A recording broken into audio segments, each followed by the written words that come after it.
The rails begin to sing long before the wreck. If you stand beside an abandoned track at dusk, somewhere beyond the reach of highways and headline news, you can still hear it, a low metallic hum trembling through the iron, as if the steel itself remembers. America was built on those rails. Fortunes rode them west, soldiers rode them east, immigrants leaned out their windows and watched a continent unfold. But beneath the triumph of expansion lies another story. Charred timbers in frozen rivers, telegrams that stopped hearts, government reports quietly filed away, and truths buried deeper than coal seams. This is the story of the whispers from the rails, America's forgotten train disasters, and the hidden truths they left behind. In the winter of 1876, the small industrial town of Ashtabula braced against a Lake Erie storm that felt biblical in its fury. Snow lashed sideways. The river below the railroad bridge churned with slabs of ice. On the night of December 29th, the Pacific Express of the Lake Shore and Michigan Southern Railway thundered toward the Ashtabula River Bridge, carrying roughly 160 passengers, businessmen returning from the holidays, families clutching parcels, veterans of the Civil War who had already seen too much death for one lifetime. The bridge had been controversial from the beginning. Designed by railroad president Amasa Stone, it was an iron truss structure that some engineers quietly doubted. There had been murmurs about weaknesses, about improper bracing, but the bridge stood, and in the booming age of American rail, standing was often proof enough. As the locomotive reached the center span, the iron groaned. Witnesses later said they heard a crack like cannon fire. In seconds, the bridge gave way.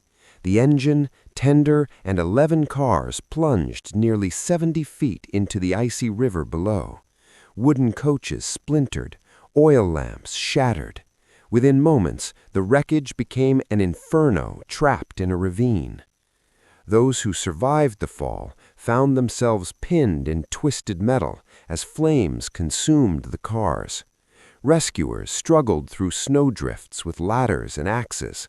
Many passengers who might have survived the plunge perished in the fire that followed. By morning, at least 92 people were dead, though some estimates crept higher. The official investigation cited design flaws and poor construction, yet no criminal charges followed. Amasa Stone, once defiant, withdrew from public life and died years later in what many considered a suicide. The disaster did prompt changes in bridge design standards, but accountability dissolved into the blizzard. In a rapidly industrializing America, progress rarely paused for prolonged mourning. 4 decades later, the nation was at war again, not between North and South, but across oceans. In 1918, as troops poured into training camps before shipping out to Europe, railroads became arteries of mobilization. The federal government temporarily nationalized the railroads under President Woodrow Wilson to coordinate the war effort. Schedules tightened, equipment wore thin, human error had less margin than ever. On July 9, 1918, near Nashville, 2 passenger trains of the Nashville, Chattanooga, and St. Louis Railway were traveling on the same single-track line in opposite directions. One carried local passengers, the other was packed with soldiers, young men laughing, writing letters, perhaps imagining France. A misread timetable, a misunderstanding about a siding, a fatal assumption. At 7:20 a.m., the trains collided head-on at high speed in what became known as the Great Train Wreck of 1918. Wooden cars telescoped into each other, boilers exploded. The impact killed at least 101 people and injured over 170, making it one of the deadliest rail accidents in American history. Newspapers briefly blazed with outrage. How could such a catastrophe occur during a federally controlled system? The official blame fell on crew error, two conductors misinterpreting orders. But labor historians later noted systemic exhaustion, overwork, and wartime pressure. The war machine demanded punctuality, not caution. In the patriotic fervor of 1918, criticism of federal management felt almost un-American, and so the deeper conversation about safety culture faded beneath headlines from the Western Front. That same year, in the borough of Brooklyn, another tragedy unfolded beneath city streets. On November 1, 1918, a subway train on the Brighton Beach line derailed at a sharp curve in what would be called the Malbone Street wreck. The motorman at the controls had minimal training, rushed into service during a strike. The wooden cars behind him were old and ill-suited for the speed at which the train entered the tunnel curve. The first car made it, the rest did not. They splintered against the tunnel wall, piling into a heap of wreckage and human bodies. At least 93 people died. The disaster exposed labor tensions, inadequate training, and cost-cutting measures in urban transit. But just 10 days later, the guns of World War I fell silent. The armistice consumed national attention. Grief shifted continents. The Malbone Street victims were mourned locally, then gradually absorbed into the city's relentless forward motion. By the mid-20th century, rail travel had become both routine and invisible. Highways and airplanes were the new symbols of American progress. Yet trains still carried millions, and aging infrastructure creaked under decades of deferred maintenance. On September 6, 1943, in the Frankford Junction neighborhood of Philadelphia, a Pennsylvania Railroad passenger train entered a curve at more than twice the safe speed.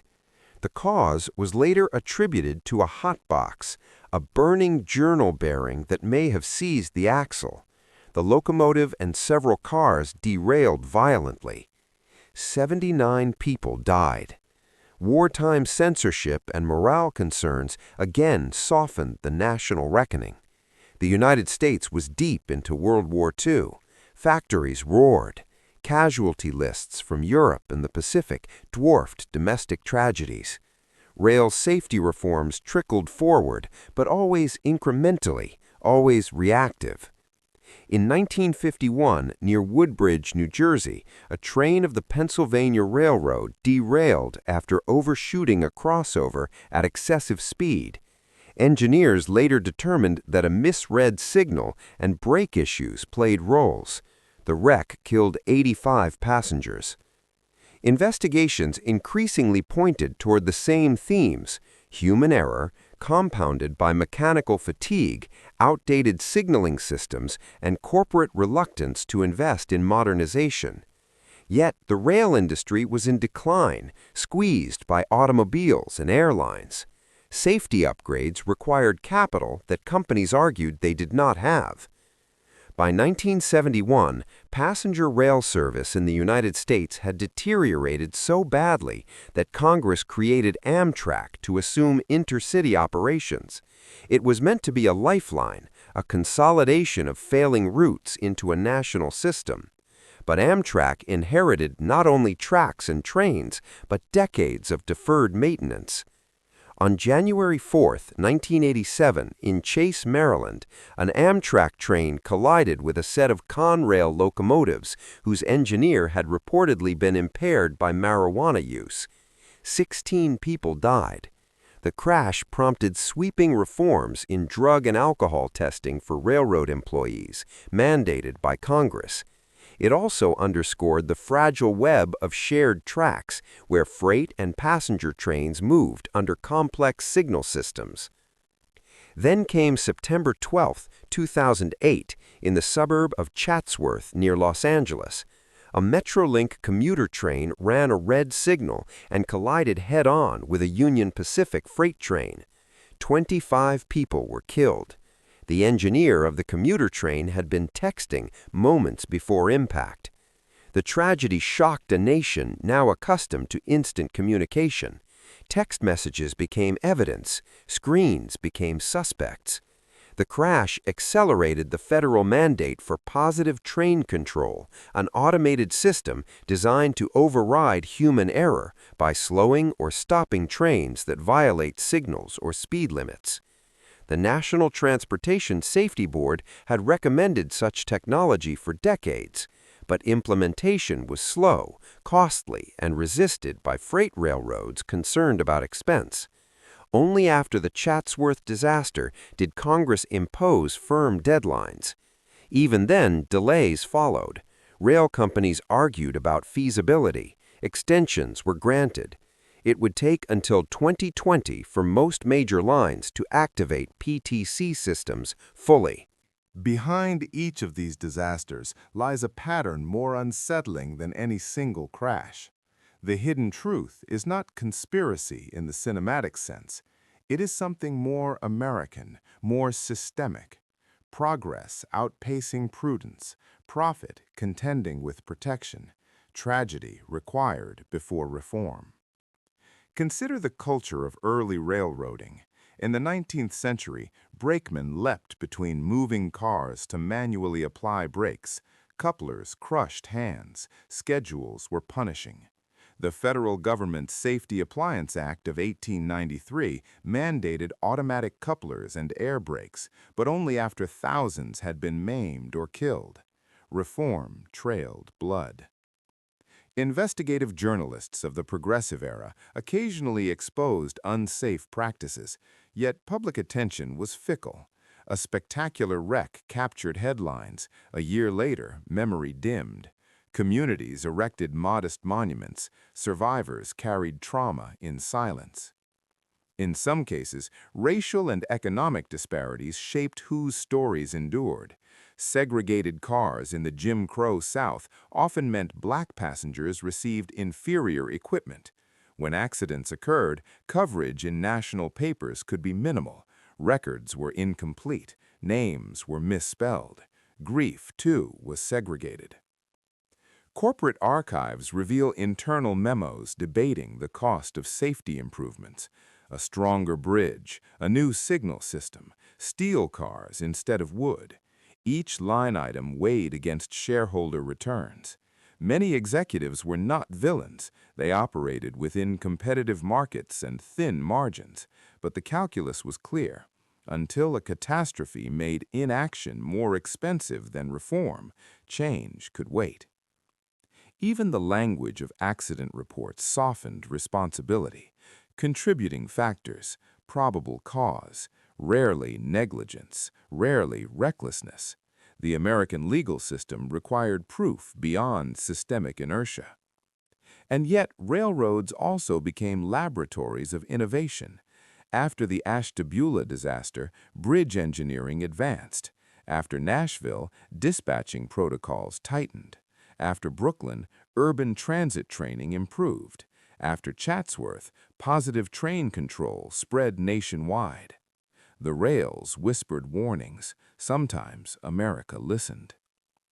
Today, when an Amtrak train glides along the Northeast Corridor, its passengers scrolling on smartphones, few consider the ghostly layers beneath the steel. Beneath every signal mast stands a history of trial and error. Beneath every welded rail lies a memory of fractured iron. In small towns across the country, historical societies preserve faded photographs, twisted locomotives, rescue crews in suspenders, women in long skirts staring at wreckage. These images rarely make national curricula. They exist in microfilm drawers and attic boxes. But the story of America's rail disasters is not merely about tragedy. It is about the tension between ambition and accountability. Railroads stitched together a continental republic. They enabled industrial might, wartime mobilization, suburban expansion. They were symbols of manifest destiny and modern engineering, yet they were also reminders that technology magnifies human fallibility. The hidden truth is that safety in America has often advanced not through foresight, but through aftermath. Each wreck became a grim instructor. Each telegram announcing casualties became a catalyst for incremental reform. Stand again by that quiet track at dusk. The rails cool in the evening air. Freight cars rumble in the distance. Signals blink red, then green. Somewhere in a control center, software monitors speed and spacing, ready to intervene where humans once failed. The whispers are still there, but softer now, layered beneath automation and oversight. America's forgotten train disasters are not entirely forgotten. They live in regulations, in reinforced bridges, in digital safeguards. They live in the names etched on modest plaques beside rivers and curves. They live in the unspoken understanding that progress demands vigilance. The rails remember, and if we listen closely enough, so will we.